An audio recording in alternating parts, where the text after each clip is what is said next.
नमो नमो तुलसी महारानी, नमो नमो हरि की पटरानी। दोस्तों, आज हम श्रवण करने जा रहे हैं तुलसी विवाह की पौराणिक कथा। एक बार शिव ने अपने तेज को समुद्र में फेंक दिया था। उससे एक महातेजस्वी बालक ने जन्म लिया। यह बालक आगे चलकर जालंधर के नाम से पराक्रमी दैत्य राजा बना। इसकी राजधानी का नाम जालंधर नगरी था।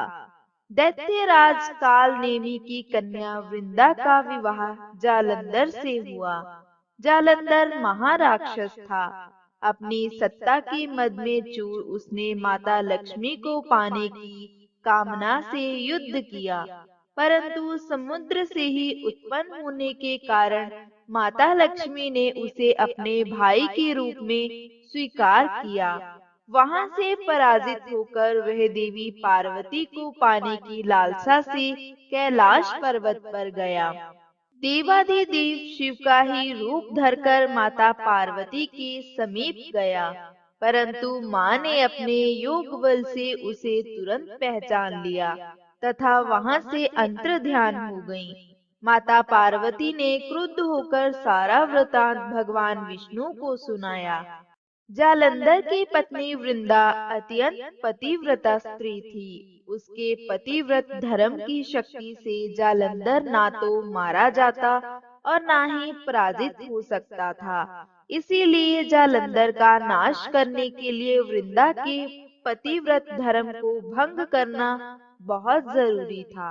इसी कारण भगवान विष्णु एक ऋषि का भेष धरकर वन में चले गए। यहाँ पर वृंदा अकेली भ्रमण कर रही थी। भगवान के साथ दो मायावी राक्षस भी थे, जिन्हें देखकर वृंदा भयभीत हो गई। ऋषि ने वृंदा के सामने पल में दोनों को भस्म कर दिया। उनकी शक्ति देखकर वृंदा ने कैलाश पर्वत पर महादेव के साथ युद्ध कर रहे अपने पति जालंधर के बारे में पूछा। ऋषि ने अपने माया से दो बानर प्रकट किए। एक बानर के हाथ में जालंधर का सर था तथा दूसरे के हाथ में धड़। अपने पति की यह दशा देखकर वृंदा मूर्छित होकर गिर पड़ी। होश में आने पर उन्होंने ऋषि रूपी भगवान से विनती की कि वह उसके पति को जीवित कर दें। भगवान ने अपनी माया से पुनः जालंधर का सर धड़ से जोड़ दिया, परंतु स्वयं भी वे उसी शरीर में प्रवेश कर गए। वृंदा को इस छल का जरा भी आभास न हुआ। जालंधर बने भगवान के साथ वृंदा पतिव्रता का व्यवहार करने लगी, जिससे उसका अस्तित्व भंग हो गया। ऐसा होते ही वृंदा का पति जालंधर युद्ध में हार गया। इस सारी लीला का जब वृंदा को पता चला तो उसने क्रुद्ध होकर भगवान विष्णु को हृदयहीन शिला होने का श्राप दे दिया। अपने भक्त की श्राप को विष्णु जी ने स्वीकार किया और शालिग्राम पत्थर बन गए। सृष्टि के पालनकर्ता के पत्थर बन जाने से ब्रह्मांड में असंतुलन की स्थिति हो गई। यह देखकर सभी देवी देवताओं ने वृंदा से प्रार्थना की कि वे भगवान विष्णु को श्राप मुक्त कर दें। वृंदा ने विष्णु को श्राप मुक्त कर स्वयं आत्मदाह कर लिया। जहाँ वृंदा भस्म हुई वहाँ तुलसी का पौधा उगा। भगवान विष्णु ने वृंदा से कहा, हे वृंदा, तुम अपने अस्तित्व के कारण मुझे लक्ष्मी से भी अधिक प्रिय हो गई हो। अब तुम तुलसी के रूप में सदा मेरे साथ रहोगी। तब से हर साल कार्तिक महीने के देव उठनी एकादशी का दिन तुलसी विवाह के रूप में मनाया जाता है।